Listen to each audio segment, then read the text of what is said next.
Shah Ismail I, the first king of the Safavid dynasty, brought the name Iran back after many centuries after the Muslim conquest of Persia. But in this video, we don't want to talk about the Safavid dynasty. We want to talk about one of the most impressive artworks that came out of this empire. The Shahnameh of Shah Tahmasp.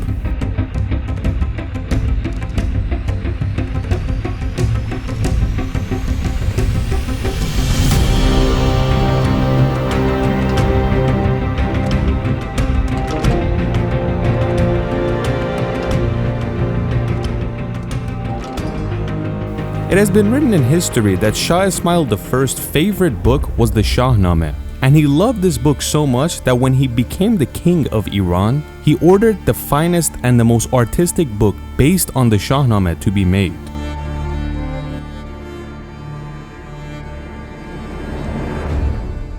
The story of Ferdowsi, the writer of the Shahnameh, and Shah Ismail is very similar.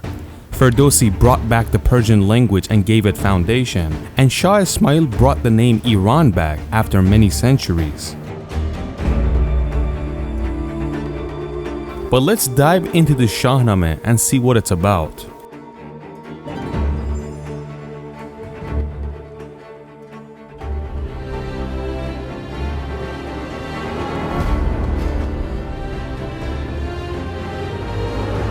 The interesting thing is that in the 16th century, when Shah Ismail ordered such thing to be made, people of Iran weren't familiar with Shahnameh unless they were literate, and it was very rare to be literate at that time. So Ismail's goal was to show this book to the Iranian people so they're familiar with their history, and also make himself more respected, because the king is the most powerful thing in the Shahnameh. It literally means Book of Kings. You have to know that Shah Ismail had a very short life, only 36 years. But he ordered this book to be made 2 years before he died. And when he died, his son was appointed as the new king of Iran, Shah Tahmasp. And he had the duty to continue making this book and finish it. But this is easier said than done because it's going to take many years. But this is the reason that this Shahnameh is called the Shahnameh of Shah Tahmasp. Just from the name Tahmasp, you realize how much Ismail loved the Shahnameh. This is the first Persian king after the Sasanian Empire, receiving an original Persian name. The finest artists and writers were brought from all over Greater Iran to work on this piece of art. They designed a special paper which is now called Bible paper. It's a very fine and thin piece of paper that's handmade, and it has cotton used in it. This makes it very thin but highly resistant. If you're familiar with the Shahnameh, it is an epic poem, and everything is a poem, so it has to rhyme, but everything has a beautiful story to it.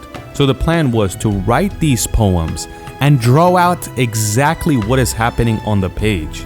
And when we say draw out, we talk about the most beautiful picture you can think of, extremely detailed, and the most beautiful colors used. The colors used are extremely natural. Like for example, the blue you're seeing comes from the rock lapis lazuli. Or for example, the yellow color is made with sulfur and gold. So any yellow color you see in this epic poem, gold is used in it. When you look at the piece of paper from afar, you see that it's not the whole page. It's a smaller piece of the paper, and it has a border, but the outside have this certain design that's very iconic. What are these? These are actually gold that has been added to the paper just to make it more artistic and luxurious. This is a great example to look at. Every square millimeter of this page you look at, there is a unique design that is purposefully done. And when we say detailed, we mean it.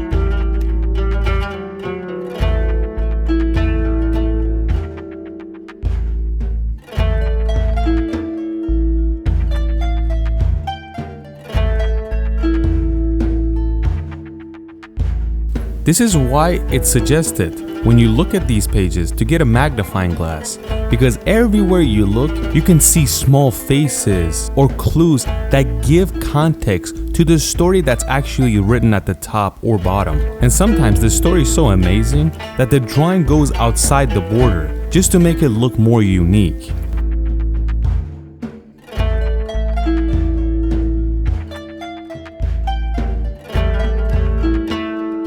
Anything that is mentioned in the Shahnameh, it is drawn out in this book, like dragons, demons, animals. Another example is that the man you see in the center of this piece is called Tahmasp, also known as the King of the Universe. He's the first king to bring the first human on earth in the Shahnameh book too. And when you look at the drawing around him, you basically see the entire world. You see all types of people, all shapes and colors. And that pretty much represented Iran at this time, where there's all types of people living amongst each other.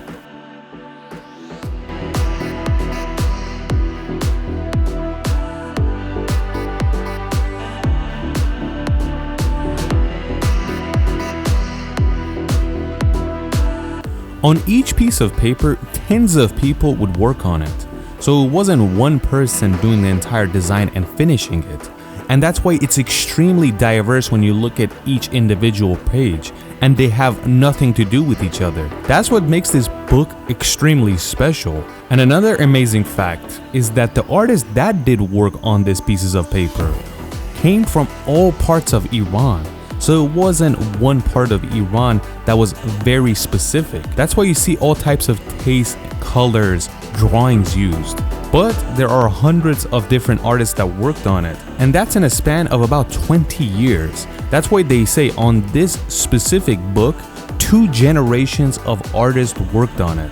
And that makes it even more diverse, because so many different people had their hands on the design, and you can't find any similarities when you look at the pages. It has not been written in history when this book was finally finished, but some people speculate that it was done in the year 1540, and they finally hand the finished project to Shah Tahmasp. And that's the reason that the book's name is the Shahnameh of Shah Tahmasp. He was the one responsible for having it finished. So basically, Shah Tahmasp finished the wishes of his father Shah Ismail I, the founder of the Safavid Empire.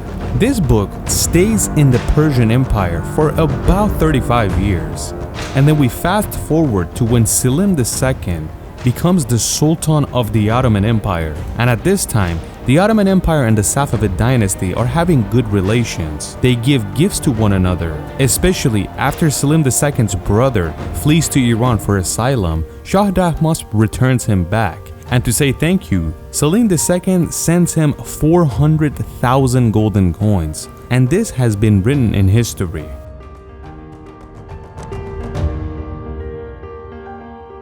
But Shah Tahmasp wanted to return the favor, and he knew how much the Ottoman sultans loved the Shahnameh because they also spoke Persian.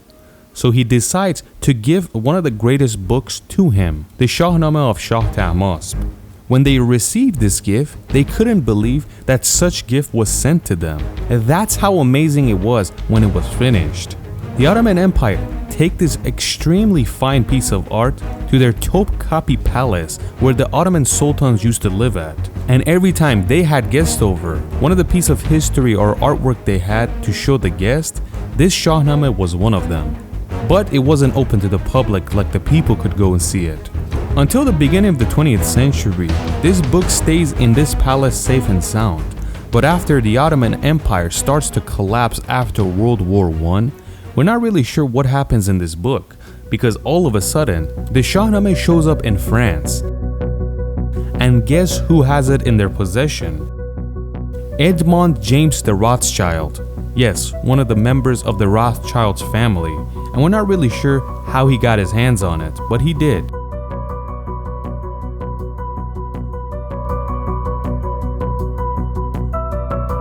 Many years later in 1959, the Rothschild family decided to sell this very fine piece of art to Arthur Houghton II, an extremely wealthy man that likes to collect old art, and he couldn't believe that he has his hands on something like this. To avoid paying a lot of taxes, Arthur decided not to sell the book as a whole, but to take each page out and sell them individually.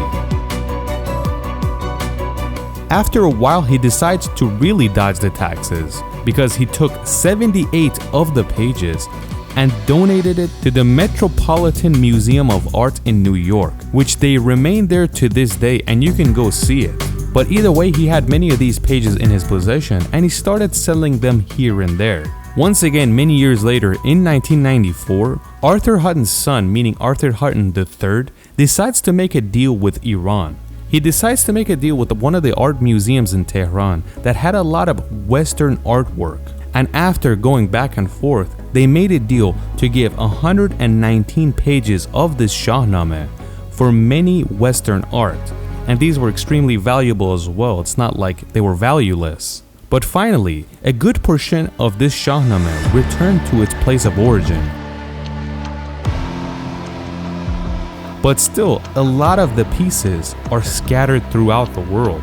Another fact that is interesting to know, in the year 2022, in the Sotheby's auction, one of these pieces went up for sale. And after a bidding war, it brought £8,100,000, which is $9,400,000. And this price made this piece of art the most expensive piece of art on paper. So when you think about it, the Shahnameh of Shah Tahmasp could be the most expensive book of all time, if you can have it all together, which is highly unlikely. This Shahnameh consisted of 258 pages of artistic work. 119 of them are in Iran, 78 in New York, 10 in Canada, 3 in a museum in Doha, Qatar, and the rest are scattered throughout the world, and we're not really sure who has these pages. But once in a while they come up for auction and they switch hands once again. Please leave us a comment and let us know what you think about this piece of art.